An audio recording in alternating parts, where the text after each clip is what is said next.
Okay, The Indian in the Cupboard. That's what my book looks like. Some of them may look different. The front, Chapter 1, Birthday Presents. It was not that Omri didn't appreciate Patrick's birthday present to him. Far from it. He was really very grateful, sort of.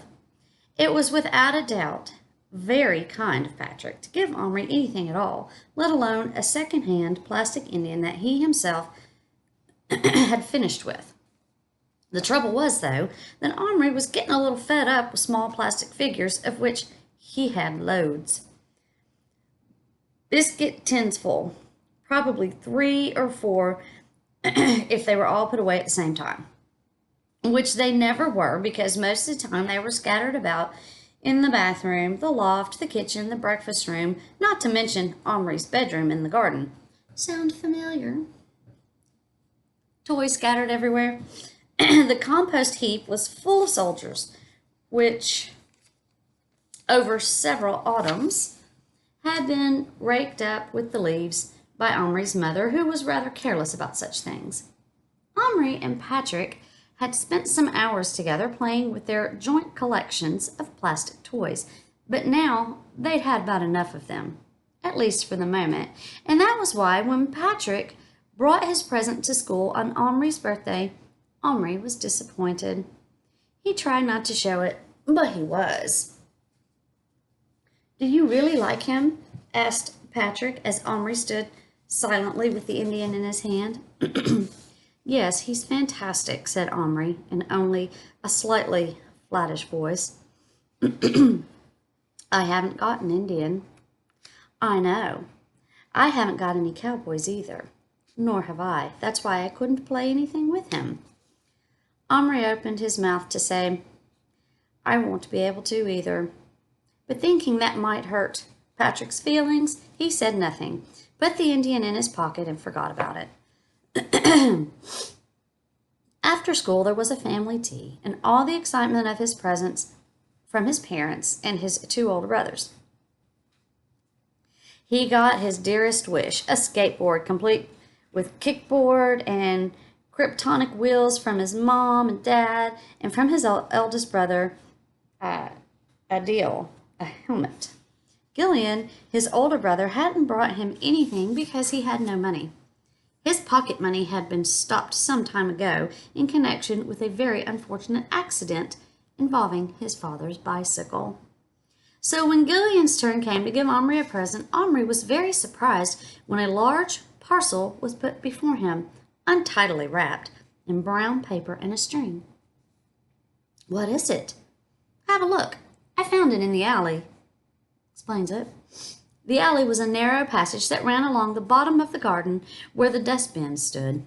The 3 boys used to play there sometimes and occasionally found treasures that other, perhaps richer neighbors had thrown away. So Omri was excited as he tore off the paper. Inside was a small white metal cupboard with a mirror inside the door, the kind you see over the basin in old-fashioned bathrooms. You might suppose Omri would get another disappointment about this because the cupboard was fairly plain and, except for a shelf, completely empty. But oddly enough, he was very pleased with it. He loved cupboards of any sort because of the fun of keeping things in them. He was not a very tidy boy in general, but he did like arranging things in cupboards and drawers, and then opening them later and finding them just as he'd left them. "I do wish it locked," he said. "You might say thank you before you start complaining," said Gillian. "It's just what I was thinking." "It's got a keyhole," said their mother, "and I've got a whole box full of keys. Why don't you try all the smaller ones and see if any of them fit?" Most of the keys were much too big, but there were half a dozen that were about the right size. All but one of these were very ordinary. The ordinary one was the most interesting key in the whole collection.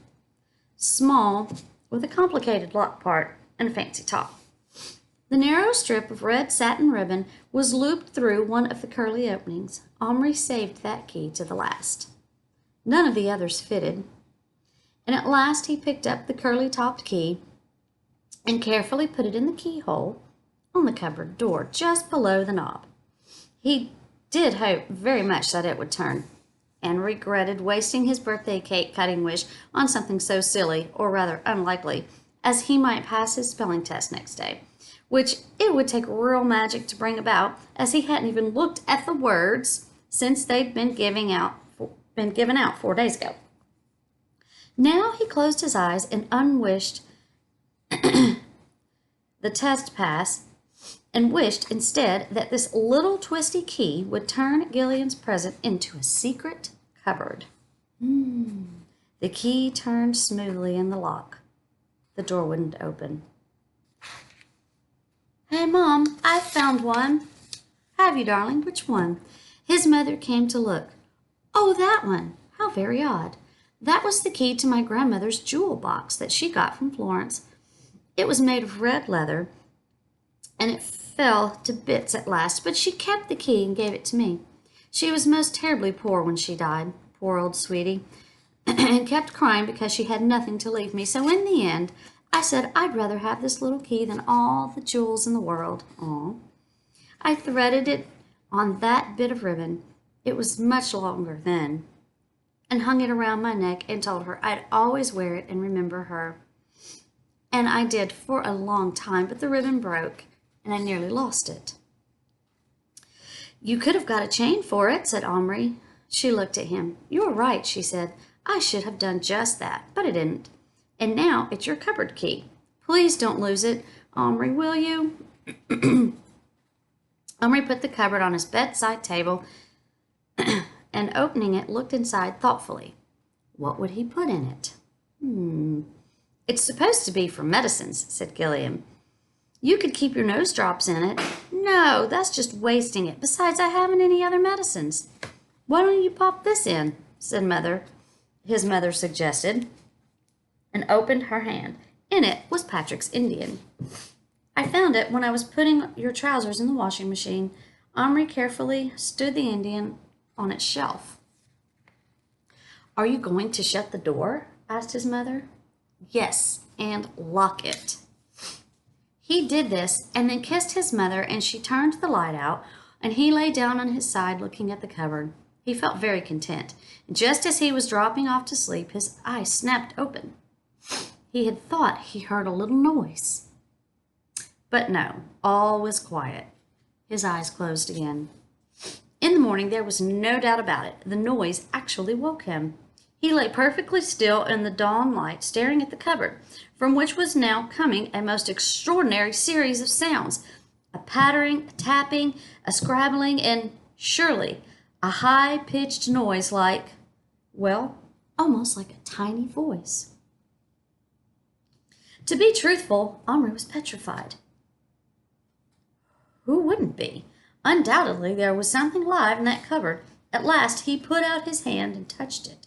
He pulled very carefully. The door was shut tight. But as he pulled, the cupboard moved just slightly. The noise from inside instantly stopped. He lay still for a long time, wondering. Had he imagined it? The noise did not start again. At last, he cautiously turned the key and opened the cupboard door. The Indian was gone. Omri sat up sharply in bed and peered into the dark corners. Suddenly, he saw him. But he wasn't on the shelf anymore. He was in the bottom of the cupboard, and he wasn't standing upright. He was crouching in the darkest corner, half hidden by the front of the cupboard. And he was alive. Omri knew that immediately. To begin with, though the Indian was trying to keep perfectly still, as Omri had kept, lying in bed a moment ago, he was breathing heavily. His bare, bronze shoulders rose and fell and were shiny with sweat. The single feather sticking out of the back of his headband quivered, as if the Indian were trembling. And as Omri peered closer, and his breath fell on the tiny, humbled figure, he saw it jump to its feet. Its minute hand made a sudden darting movement toward its belt and came to rest, clutching the handle of a knife smaller than the shaft of a tack. Like a thumbtack, probably. Neither Omri nor the Indian moved for perhaps a minute and a half. They hardly breathed either. They just stared at each other. The Indian's eyes were black and fierce and frightened. His lips were drawn back from shining white teeth, so small you could scarcely see them except when they caught the light. He stood pressed against the inside of the cupboard, clutching his knife, rigid with terror, but defiant. The first coherent thought that came to Omri's mind as he began to get over the shock was, I must call the others, meaning his parents and brothers. But something, he wasn't sure what, stopped him. Maybe he was afraid that if he took his eyes off the Indian for even a moment, he would vanish or become plastic again. And then when the others came running, they would all laugh and accuse Omri of making things up. And who could blame anyone for not believing this unless they saw it with their own eyes? Another reason Omri didn't call anyone was that if he was not dreaming and the Indian had really come alive, it was certainly the most marvelous thing that had ever happened to Omri in his life, and he wanted to keep it to himself, at least at first. It's pretty smart. Because, who would believe that? His next thought was that he must somehow get the Indian in his hand. He didn't want to frighten him any further, but he had to touch him. He simply had to. He reached out his hand slowly into the cupboard. The Indian gave a fantastic leap into the air. His black hair flew and the fringes on his leggings fluttered. His knife raised above his head flashed. He gave a shout which, even though it was a tiny shout to match his body, was nevertheless loud enough to make Omri jump. But not as much as he jumped when the little knife pierced his finger deeply enough to draw a drop of blood. Omri stuck his finger in his mouth and sucked it and thought how gigantic he must look to the tiny Indian and how frantically brave he had been to stab him. The Indian stood there, his feet in moccasins planted apart on the white painted metal floor, his chest heaving, his knife held ready, and his black eyes quite wild.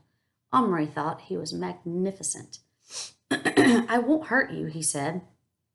I only want to pick you up. The Indian opened his mouth, and a stream of words spoken in that loud, tiny voice came out, not one of which Omri could understand. Don't you speak English? Asked Omri. All the Indians in film spoke a sort of English. It would be terrible if his Indian couldn't. How would they talk to each other? The Indian lowered his knife a fraction. I speak, he grunted. Omri breathed deeply in relief. Oh, good. Listen. I don't know how it happened that you came to life, but it must be something to do with this cupboard, or perhaps the key. Anyway, here you are, and I think you're great. I don't mind that you stabbed me. Only please, can I pick you up? After all, you are my Indian. He finished in a very reasonable tone. He said all this very quickly while the Indian stared at him. The knife point went down a little farther, but he didn't answer. Well, can I? Say something, urged Omri impatiently. I speak slowly, grunted the miniature Indian at last.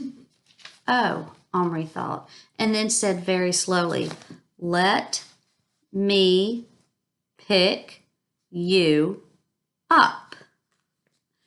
The knife came up again in an instant, and the Indian's knees bent into a crouch. No. Oh, please. You touch, I kill. The Indian growled ferociously.